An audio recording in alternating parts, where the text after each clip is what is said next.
Are you hoping to migrate to Australia via the work stream or the skilled permanent visas? Then this video is for you. I'll be talking about the different streams you can come into Australia as a permanent resident via work stream and all the other options under it. So do not go anywhere and definitely keep on watching this video, okay? Alright guys, welcome back to my YouTube channel. My name is Lola Lolita. If you're seeing baby girl for the very first time, welcome back. And today, if this is your first time here, welcome. You're definitely most welcome. If you are returning, welcome back. Thank you guys so much for tuning in. And today we are going to be talking about there's a part 1. So this video is part of a series. I've done the first part, which is the family stream permanent residency pathways to PR to come into Australia. Right now, today we're talking about the second one, which I know a lot of you are interested in, which is work stream permanent residency. That's the skilled visa. Yes, and yes, if that's something you're interested in, do not go anywhere and keep on watching, okay? Welcome back guys, and just a quick disclaimer, I am not a migration agent. I'm just someone who enjoys doing a bit of research and filming videos about studying Australia, student life and things like that. So if that is something you're interested in, definitely keep on watching, but please do not take anything I'm saying as advice. I am not advising you in any way. Do your own research, find out more, and Google is your best friend, like I always say. Do your own research, okay? Thank you. Now we can get into the video. All right, so we're going to talk about the pathways to PR, different pathways to PR. The second option, which I gave in the last video, was the work stream permanent residency pathway. So there are different types of permanent resident visas in the skilled stream. So guys, if I've not said it already, please get pen and paper. This video might be a little long, pardon me.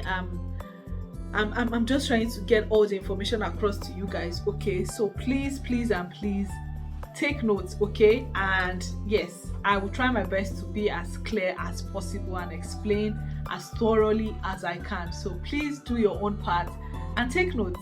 Thank you. So now let's continue. I have my notes here and I'll be referring to them, okay? So there are different types of PR visas in the skilled stream. There are 4 major categories that composes more than 80% of the skilled list, like the skilled stream. So the first one is the employer sponsorship. Then there's the skilled independent type of visa. The third one is state or territory nominated visa. And the last one is regional, okay? The employer sponsored, that is the first one. We're going to talk about the employer sponsored. The employer sponsored visa, it has 3 types. Please listen carefully. I know what I'm saying. Please listen carefully. It has 3 types. There's temporary skill shortage visa. That is the 482 visa. There is the skilled employer sponsored regional, in bracket provisional visa, which is the subclass 494. You can Google all of these subclasses I'm mentioning. Yes.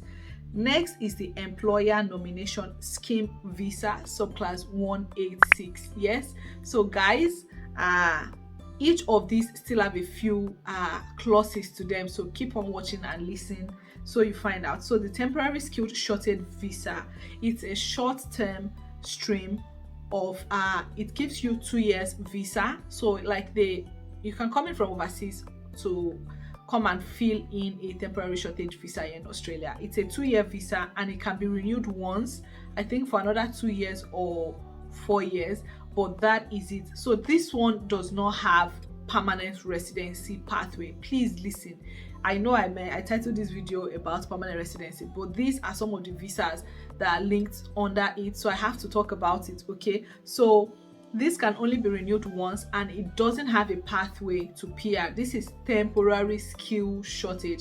I think based off of the name, it's a temporary skill shortage. That is why. Next is the medium term stream.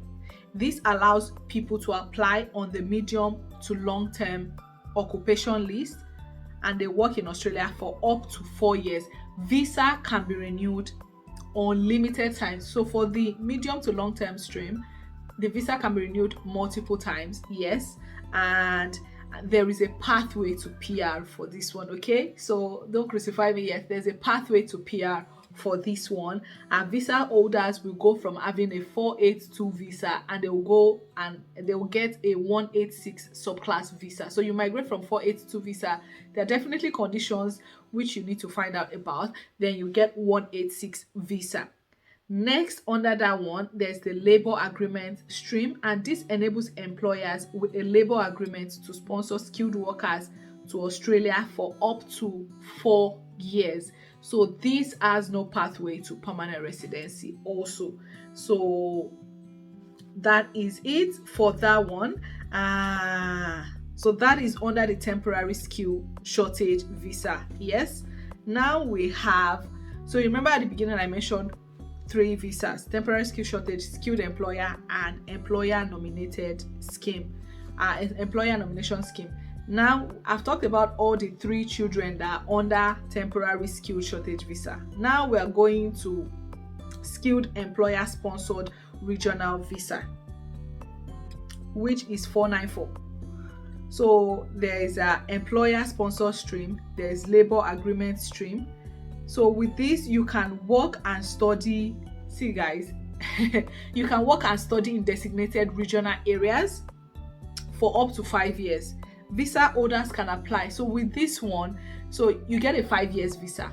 After 3 years on that visa, meeting all of the eligibility criteria, the different criteria they give you, then you can apply for permanent residency after 3 years on that visa. I hope that makes sense. I'm not trying to confuse you guys, I promise. That is why I've broken these videos down into different parts. And even though I've done that, some of them are still a lot of information, okay? So you can play the video a couple of times just so you get a clear understanding. Then there's so under the skilled employer sponsored regional visa, the 494, you can there's the employer sponsored stream, and then there's the labor agreement stream.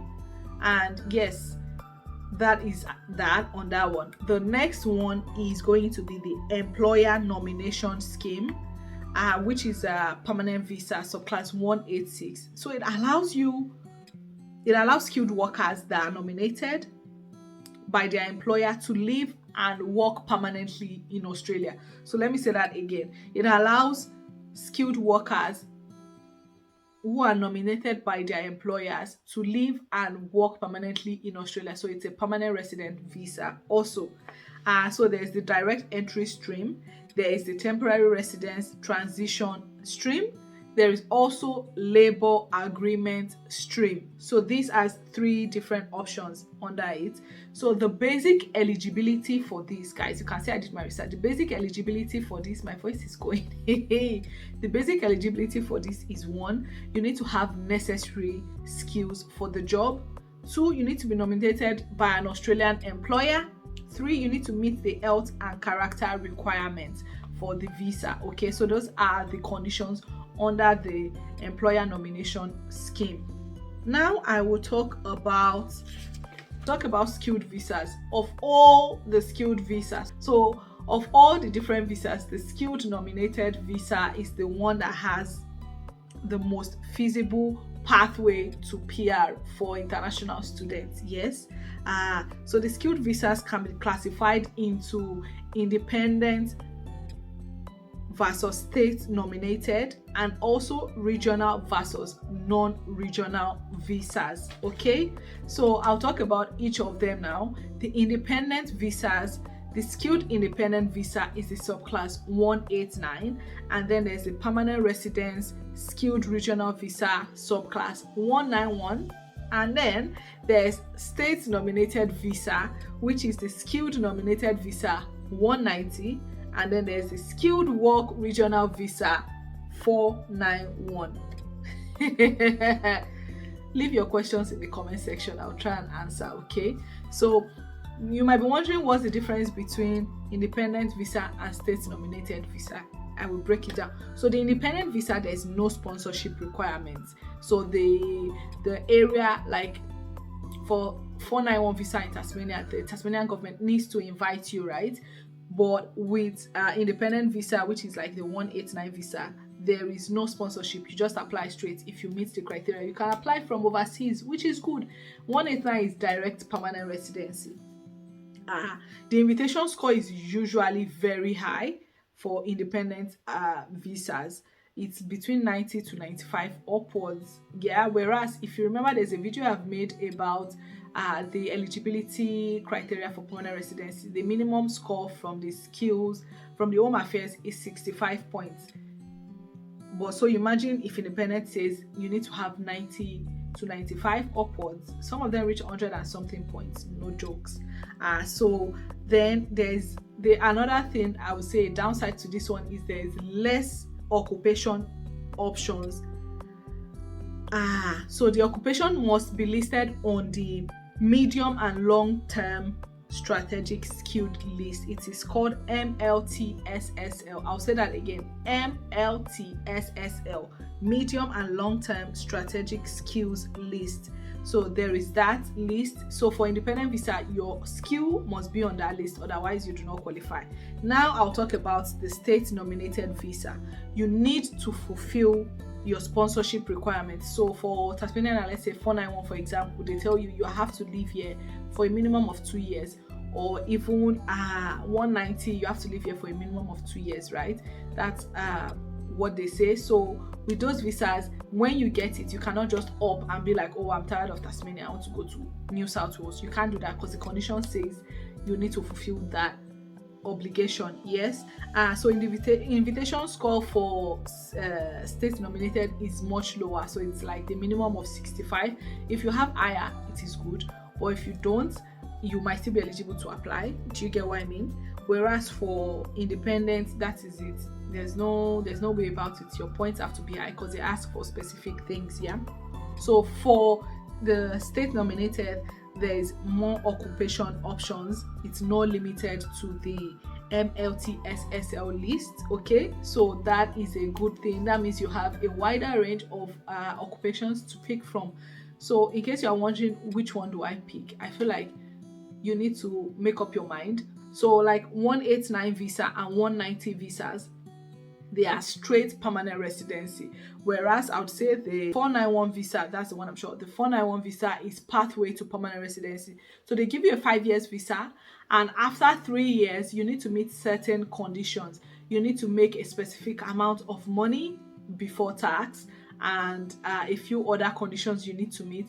Then after 3 years, if you meet all those conditions 3 consecutive years, then you can apply for permanent residency. Okay, so there are clauses to all of these things. So you have to if you Google visa subclass 189 or visa subclass 191, it will bring out a few options for you to read up on. And as I always say, go on the IMI Affairs website. That is the government website, so the information you get from there, you can be sure it is legit. Okay, so that would be all for this video. At this point, I don't even know what I'm going to title this video, but that will be all for this video. I hope you guys have enjoyed this video. Thank you all so much for watching. If you are here up to this point, give this video a massive thumbs up. Subscribe to my channel if you are not yet subscribed. I don't know what you're waiting for. I don't understand why you have not subscribed. See all of the things I'm giving you. The next video in this series would be business sponsorship, how you can come in via business or investment stream and get permanent residency. So if that is something you're interested in, this is a good time for you to click the subscribe button. Okay, so that would be a later video after all these videos. Okay, thank you all so much for watching. I baby girl will be seeing you all in my next video. All right, thank you all so much for watching. I love you all, and I baby girl will see you next time. Okay, bye.